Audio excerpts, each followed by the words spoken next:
Hello, friends, folks, viewers. Jazz here, Jazz Your athlete, and here at Urban Athlete Fitness, of course. For those of you that have been paying attention, you might have known that I have a pretty bad shoulder injury from the last video. I was in some kind of freak accident, near-death experience. Definitely changed the way I look at life for sure. With the tree limb falling down on me from 60, 70 feet, hit the trunk of my car. The trunk chopped me in half, right?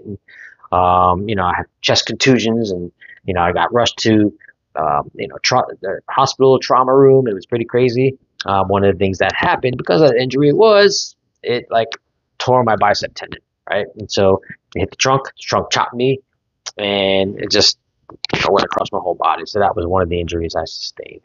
So it was pretty crazy. I'm in a lot of pain. I can't do anything that I've been able to do before. Compete, throw a football, play with my son, work out. Can't lift overhead. I can't even train my clients properly, right? I had to miss work. So it's been rough. This happened July 5th. All right. So I've had a surgery consultation. How that went. The guy told me torn labrum, which might have been some wear and tear from previous, just wear and tear, just being an obstacle racer, right? Maybe it made it worse from the jarring. Who knows? But the bicep tendon tear, which that was probably from this accident, right? And a lot of pain since then. And so what we do is they cut the bicep tendon where it connects into the shoulder, right, the labrum, and they re-anchor it into a different place. And then I got to sit there in a sling for like a month, and 3 or 4 months recovery, and 6 months before I'm fully back at it. So that's a sucky thing to be in a situation, right? To be out for 3 or 4 months or 6 months to not do anything. Now, obviously rehab, and I'd get back into it. I mean, I heal pretty fast, and I'm pretty committed to it, so I'd be fine. But I don't want to be out for 3 or 4 months. That sucks, right? Second surgeon tells me I have frozen shoulder. What an idiot that guy was. He wants to give me a cortisone shot, which that's not freaking happening. Fuck that cortisone shot. And so I didn't. I went to a third guy who told me the same thing the first guy did, but he just a little more explained it a little bit better, and I kind of like where he was going. So I was gonna go, and I actually have the surgery scheduled for November 22nd. So what does that mean for me? Why am I making this video? Well, I decided to look a little bit further because I want to look more into alternative medicine and maybe avoid surgery. Right, so I found something called BPC 157. Right, we can see that it's kind of blurry there. Right. And it's basically stands for body protective compound. Yeah, I want that shit in my body, right? Anything that protects my body, I want that fucking shit, right? And so that's what this is. It's a peptide, which is like a very aggressive advanced amino acid, right? Depending on if you know what an amino acid is, or a chain of amino acids, right? There's a certain sequence of them, right? And this very specific, a special sequence helps with soft tissue repair. Right, that's right, I said it. Soft tissue repair, right? Regenerating soft tissue, so which is great, right? I'm going to try that option at least, right? Because I want to see if I can get better, right? If I see any substantial change in any improvement, I'm going to put the surgery off or just put it on hold. So I'm going to kind of come at this aggressively. What happens is you get this solution, which I had to order separately. Right, this very special solution. I could always say connect you to where I got these from. I could put links in the bottom below. Just ask questions. I had to do a lot of phone calls, a lot of research to try to get to these two items. Right. Well, this one I got on Amazon, but to get to this, right, it wasn't easy to find. No doctor will touch it. FDA is trying to ban it because it works. Right. There's a lot of studies out there that show it. Not through controlled FDA or government studies, but there are a lot of people out there that have reviews, athletes that are swearing by this right now. So BPC 157. So what I did is, you have to kind of have a barrage of stuff here. I'm going to show you what it looks like. All right.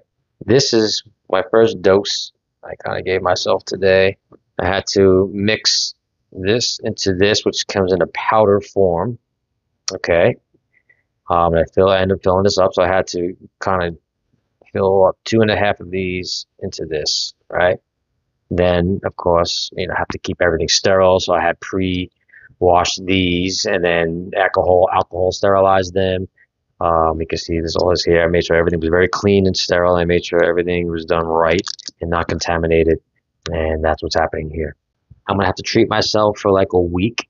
I didn't get enough. I didn't realize that I had to do for like a week straight. So I'm gonna have to order some more. And it's not that cheap, but the alternative is surgery. So I'm gonna do what I can and just try to make this work. If I can do this 5, 10 days straight, I'm gonna do this. What you're gonna have to order is some syringes, some insulin syringes. These are like 30 gauge, 1 milliliter, right? What I just did today was I injected, uh, half a milliliter, or if I forgot what it comes out to, micrograms, into each shoulder, because this shoulder was hurt before this one. This was hurt for like 2 years. So I injected each one of these. What I did was I basically took some kind of clip, right? You want to like kind of grab some skin. You want to like leave some skin here because this is just going to be topical. So this is basically where the injection is going to go, right into here. See, obviously you want to take your alcohol, you want to clean this, then take your alcohol wipes and just clean that area. Then you're going to go right in with the insulin and the peptide, and you're going to inject it. Just make sure when you do fill this up that you squeeze the air out. You just make sure you'll see drip out. You'll know it's ready to go. Doesn't hurt at all. Like I know people might be afraid of needles. It's a 30 gauge. It's like nothing. It's like a skinnier than a safety pin, right? It's tiny, tiny, tiny, tiny, and it doesn't hurt at all. But if you might be squeamish, then you can't do it yourself. Have someone else do it for you. But that's where I'm at right now. I'm going to take a video for tomorrow's injection, or 2 days from now, and just you can see what I'm doing. But that's where I'm at. BPC 157. It's a peptide. Look into it. Peptides are the biggest thing now. A lot of times people take them orally, which is fine as well because you can, clean your gut. And before it even starts to get to the targeted areas, it starts to clean your gut first. So you can take it orally and this, which I'm going to do. I'm going to just kind of stack them. What it does also, when we get hurt, when we get injured, we lose blood flow to that area, which is why we don't heal. It might take a long time to heal, right? And so what this peptide does is something called angiogenesis, which is basically regeneration or making new blood cells, red blood cells to the area, and it's going to start to heal it. This is fucking fantastic to me. That sounds great. So we'll see what happens. I'm going to report. I'm going to make a couple more videos. I'm probably going to take a little rest of all activity for now, right? Because it's not a magic. You still have to treat it as if it's an injury, rehab it, right? You might have to go to, a physical therapist, or if you know how to do it yourself, like I do, because that's kind of what I do. Then you do that. But watch some videos, learn how to rehab a shoulder or whatever injury you have. But it's okay to inject it closer to the area in which the injury is. Sometimes people put it kind of in this like kind of fattier area here, but I did it closer to the injured site. So tomorrow I'm going to go again into this shoulder, or the next day I'm going to go into that shoulder, and then I'm going to start taking the oral, and then see what happens from there. I'll report in. So this is a new great discovery in medicine, technology at its best, right? Peptide is something that we have in our bodies already. We just need more of it. So they synthesize it and found a way to create high doses of this peptide, which is awesome. BPC 157. All right. My name is Jazz here, Charles Vasallo. Thanks for tuning in. I will keep in touch with this, with my progress as it unfolds. All right. Talk to you soon.